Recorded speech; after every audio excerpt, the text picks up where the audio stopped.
Netanyahu ने कसम खाई थी कि वो जल्द से जल्द गाजा पर कंप्लीट कब्जा कर लेंगे और इस कसम के वो बेहद करीब है। लेकिन इस कसम के बीच में जिस तरह का कत्लेआम वहां पर मचा हुआ है, जिस तरीके से हजारों लोगों की हर रोज जान जा रही है, उसमें कई बच्चे भी शामिल है और एक ऐसी खबर सामने आई है जिसने हर किसी को हैरान कर दिया है। एक तरफ नेतन्याहू अपनी खाई हुई कसम के बेहद करीब है, कंप्लीट गाजा कंट्रोल की उन्होंने कसम खाई थी और बहुत जल्द गाजा पर नेतन्याहू का कब्जा हो जाएगा।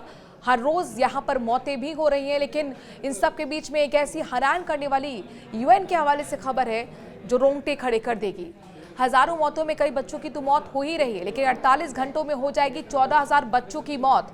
संयुक्त राष्ट्र के अधिकारियों ने गाजा को लेकर ये बेहद डरावनी जानकारी दी है। क्या है खबर, बताएंगे आपको। नमस्कार, मैं हूं आपके साथ मनुराज सक्सेना।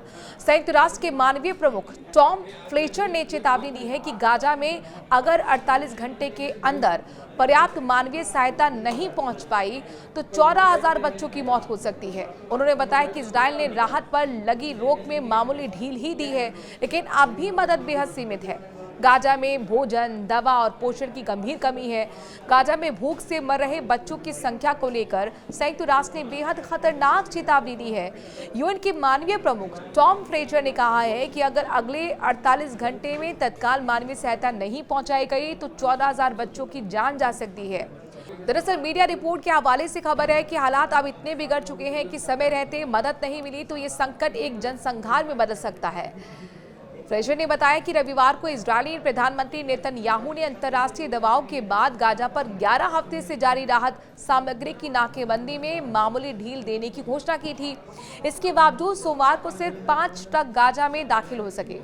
उन्होंने इसे समुद्र में एक बूंद बताते हुए कहा कि इतने कम संसाधनों में 20 लाख से ज्यादा लोगों की जरूरतें पूरी करना नामुमकिन है। क्यों गाजा तक नहीं पहुंच पा रही मदद, इस सवाल का जवाब आपको हम देते हैं।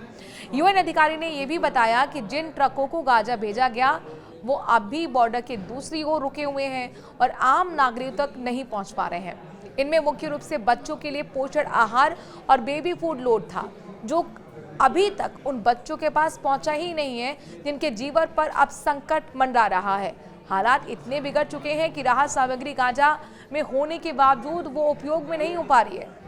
भूख से तबाही के कगार पर गाजा फिलहाल भयानक मानवीय संकट से गुजर रहा है। पानी, बिजली, दवा, खाने जैसी बुनियादी जरूरतें लगभग खत्म हो चुकी हैं। अस्पतालों में जगह नहीं है और हजारों बच्चे भूख और कुपोषण से तड़प रहे हैं। यूएन ने इसे मानवीय निर्मित संकट बताया है और कहा है कि पूरी तरह रोका जा सकता है अगर अंतर्राष्ट्रीय समुदाय दबाव बनाकर तुरंत राहत सामग्री पहुंचाने की व्यवस्था करे। तो यूएन ने साफ कहा कि ये संकट मानवीय से ज्यादा राजनीतिक है।